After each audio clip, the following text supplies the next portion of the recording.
The doctor is out to get you. There's such a thing as doctor-patient confidentiality, but when it came to a certain lovely, insecure, desperate philanderess, it destroyed the life of a doctor. Dr. Samuel Gilbert was a wealthy, respectable, kind surgeon, healthcare provider, and family physician to everyone who came to the Great Lakes family practice, which was located in Miami, Florida. Other than a thriving practice, Dr. Gilbert had it all: a beautiful wife and loving family. He would always make sure they were taken care of as far as expenses and funding would go. Even if something happened to him, he was really that committed and always planned in advance. If you were a patient and not seeing him in the hospital or his place of employment, he would help you out, even lend you a few extra bucks, and say you don't have to pay him back. It was another beautiful morning at Great Lakes. For some reason, the normal busy atmosphere was laid back and relaxed. The interior of the waiting room was adorned with a lush wallpaper design resembling that of a botanical garden, with the sweet smell of dragon fruit and pomegranate lingering in the air. Thanks to Febreze plugins, the staff at Great Lakes family practice always had a fresh supply for the building, which was always pristine, political, and very cozy to families and patients. One of the nurses, a sweet, young African-American woman, called out into the waiting room for one of the patients. "Billy Saunders," she announced. Her tone was soft and sweet. Billy Saunders, age 6, who was complaining of a constant sore throat, returned for a follow-up appointment. "Right this way." The child and his mother went on back into one of the examination rooms and made themselves comfortable. The nurse checked Billy's blood pressure, temperature, asked what was going on. You name it. After a few minutes of waiting, the good doctor came in. Dr. Gilbert was a handsome, 46-year-old physician with short hair, flat cut, politic and firm handshake, wonderful bedside manner, and was very optimistic, friendly, and cheerful. "How is everyone doing today?" he asked in a hearty tone, smiling. "We're doing okay, except my son's throat is still killing him. We've tried everything from cough syrup, cough drops, you name it. Nothing seems to help," Miss Saunders said. Dr. Gilbert pulled out a tongue depressor to look at the child's mouth. "Okay, Billy, I'm going to take a look inside. So, open up and say, 'Ah,' for me. Okay, buddy?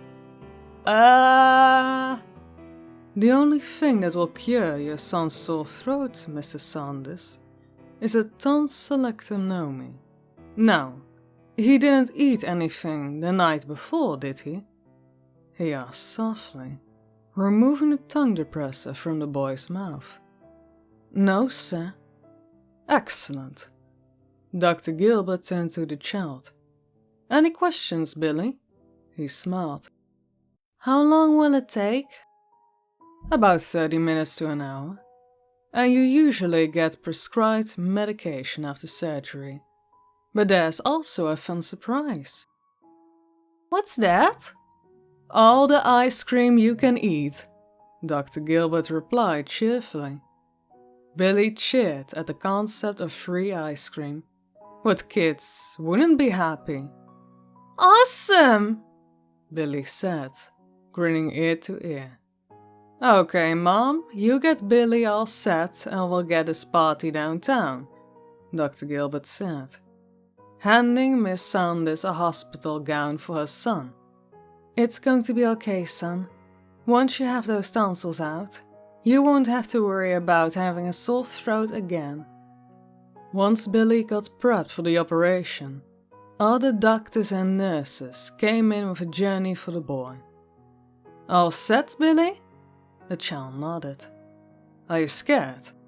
He shook his head. No? Good, one of the nurses replied. Come on, champ, Dr. Gilbert said pleasantly. The anesthesiologist and the others were in the OR. The operating room at Great Lakes Family Practice was nothing like Billy had ever seen before. There was a design stretching around the room of a beautiful bright blue sky, which made the child feel more relaxed. Among many patients Dr. Gilbert encountered, Billy was by far the most gutsy. Billy, do you like coconut, honey? The anesthesiologist asked sweetly.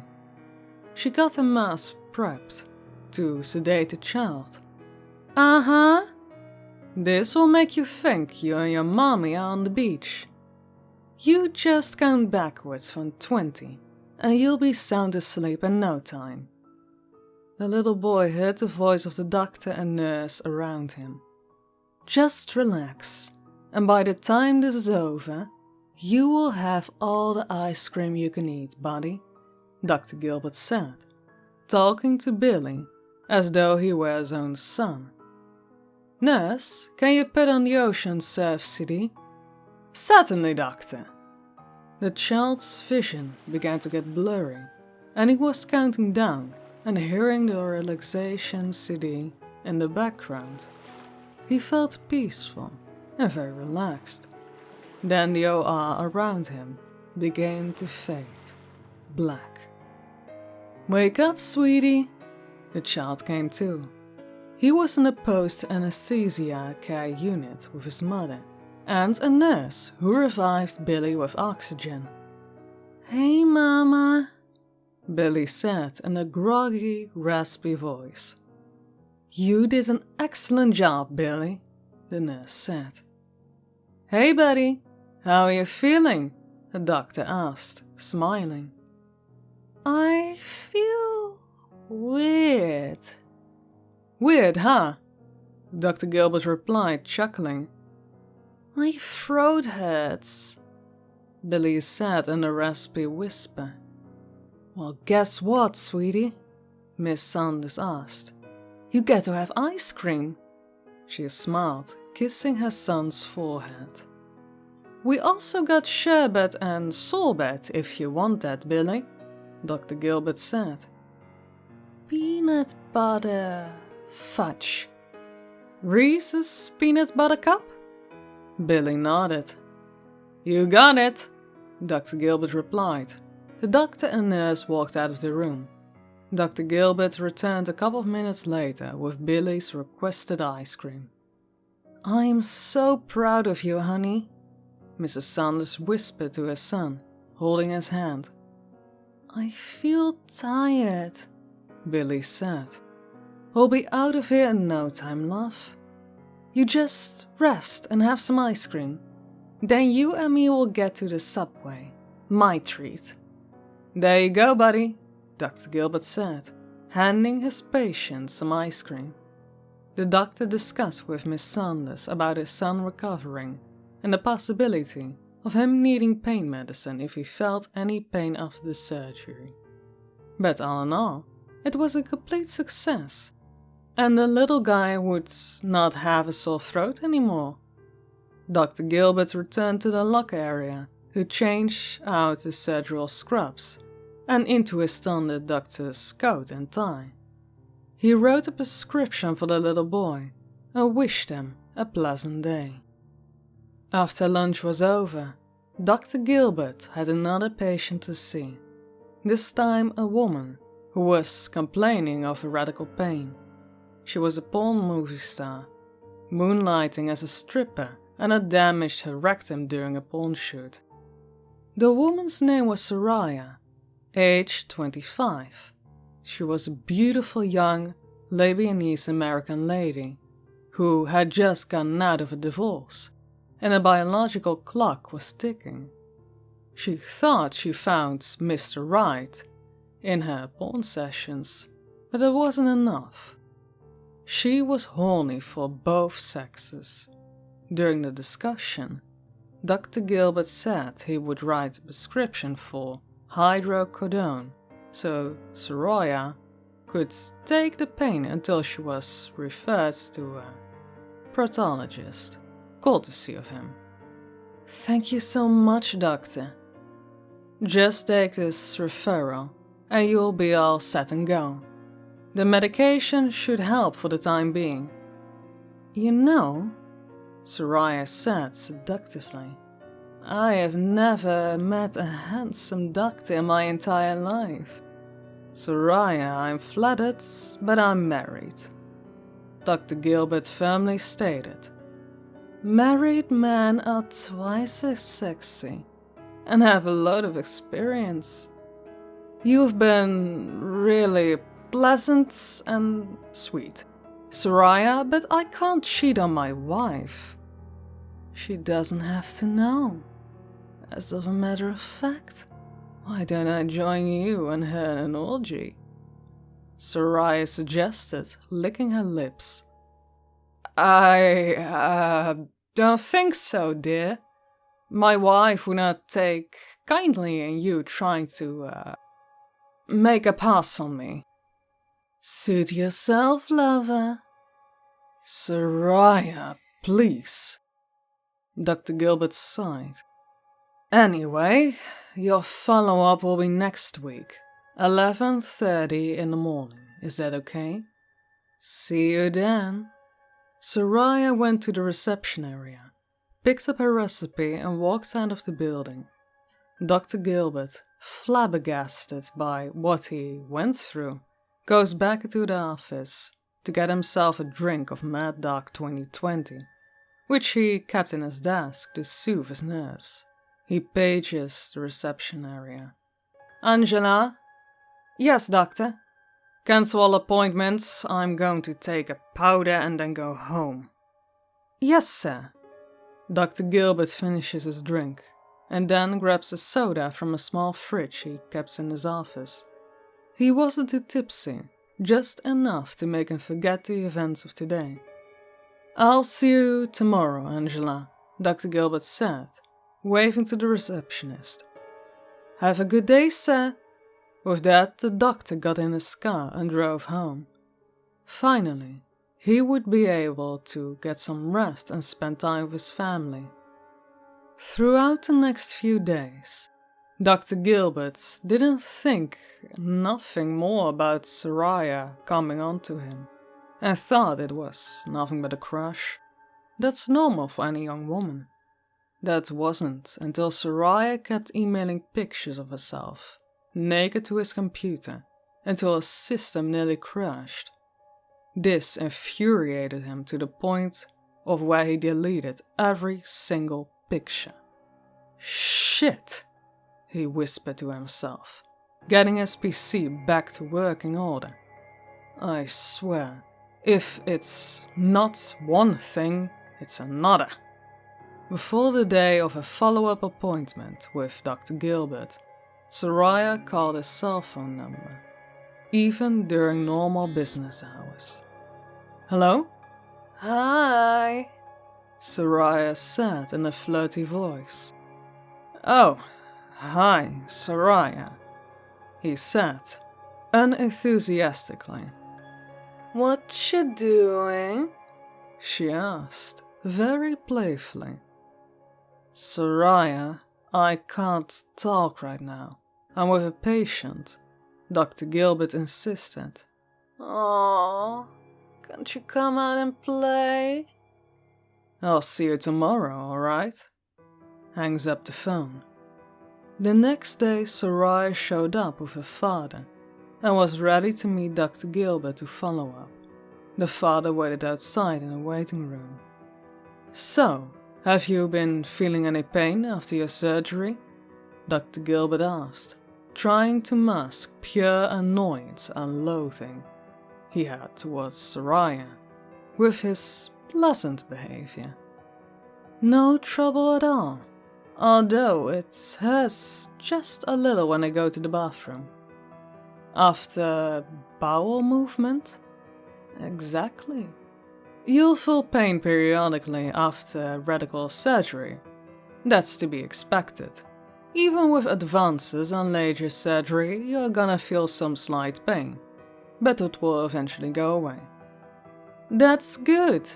Try sitting on a bag of ice for a long period of time. Soraya laughed. True, but it's good to relieve pain. Soraya? Dr. Gilbert said, now serious. Yes? We have to talk. Talk about what?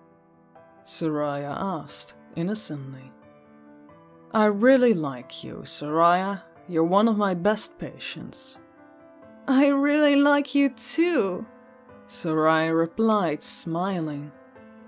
But you have to understand I'm married. That doesn't matter. What matters to me, Soraya? My system nearly crashed because of all the pictures you sent to my email address. There is such a thing as doctor-patient relationship, you know. You can't keep doing this. You didn't like my pictures? Soraya asked, pouting. That's beside the point. You can't keep emailing me and calling me during normal business hours. I am married, and I have a strong aversion to dating any patient. I just want you and I to be friends. We can be more than just friends, Soraya replied. This young woman wasn't going to take no for an answer.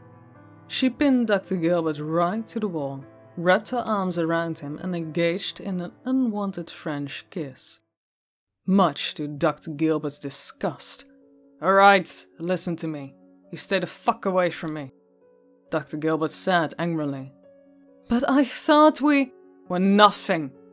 But I love you, Doctor. And you love me. Dr. Gilbert restrained Soraya with as much effort as he could. But she again gave him an unwanted kiss, which seemed endless. At this point, Dr. Gilbert just wanted to strangle her. Fuck the witnesses. Fuck those who were watching. And he tried to throw the girl off him. She began yelling, "Rape!" repeatedly, prompting other doctors and nurses to take action, and the father to viciously assault the good doctor until it was out cold.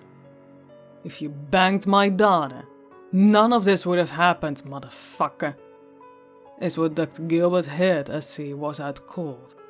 He saw everything around him blurring, as he tried to wake up, but someone injected him with anesthesia, syringe multiple times, keeping him out of the light a light. What seemed like forever. Dr. Gilbert woke up in a dreary, dilapidated old operating theater. The room smelled like a marijuana and very old, rank piss. As he tried to get himself together, he noticed something awful. Below, right where his penis used to be, was a vagina. His once flat, strong chest, there were breast, still showing scars. He looked at his face in a dirty mirror and saw how horribly beaten, bruised and manipulated it had become. He looked around the room, hoping to find whoever did this to him, but they had disappeared. Something had to be done.